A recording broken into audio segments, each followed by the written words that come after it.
Now to hip-hop mogul Sean Diddy Combs' federal sex trafficking trial. Jury selection began today in New York City and could last several days. Joining us to discuss is attorney and legal analyst Jonna Spilbor. It's great to see you again, Jonna. So first of all, how likely is it that teams will be able to find an unbiased jury that's never heard of Diddy?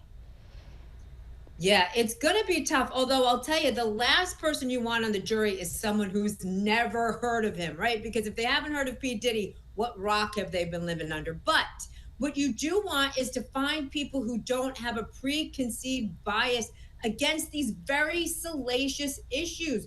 Look, there's sex trafficking. There are sex crimes alleged here. You could easily have people in the jury, potential jury pool, who have very strong opinions about that. People who perhaps supported the Me Too movement, for example. You will never get a jury that doesn't include women, and women are the victims in this case. That's going to be a real challenge for the defense here. And that's why, as we began this interview, it makes sense that, you know, it could take a while before we get a clear, concrete picture of who's on this jury. Many have seen, Jonna, the surveillance video of Diddy and his ex-girlfriend, Cassie Ventura, that clearly speaks for itself. We do want to show some of it now, but we do want to warn some viewers may find it disturbing. As you know, Jonna, he did apologize after this video came out. I'm wondering how significant A, issuing that apology is, and B, how significant this piece of evidence will be, do you think? This piece of evidence, to me, is the most damaging for the defense. And it's interesting because he's not charged in this case with beating up his girlfriend. I wish he had been back then when it happened, but that statute of limitations has run. Here's why it's going to hurt him the most.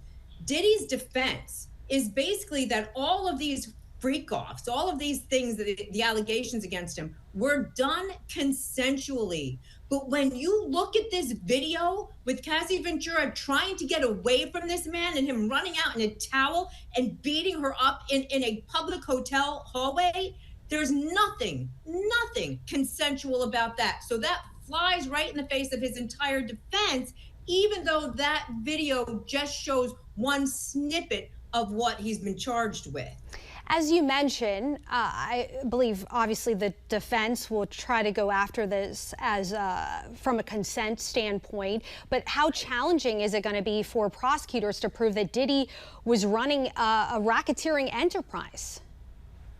Yeah, now here's where the defense might actually make some points. It's odd to charge this sort of behavior under RICO, right? Because think about it. If they're alleging that he was running a criminal enterprise, number one, there's nobody else at the defense table. They didn't charge any of his assistants or what have you, employees, with being part of this racketeering enterprise. So if you're working for Diddy and you're making his hotel reservations or you're picking up his dry cleaning, you're not a racketeer, you're a personal assistant. You don't know what's going on behind closed doors is going to be illegal. So here I think it's an interesting way that the prosecution tried to charge it, but if any of these charges will fail, that will be the first one to fail, in my professional opinion. We appreciate your expertise. As always, important to stress, Diddy has pleaded not guilty to all of these charges. Jonna Spilbor, thank you for joining us. We'll be in touch. Talk to you soon. Thank you.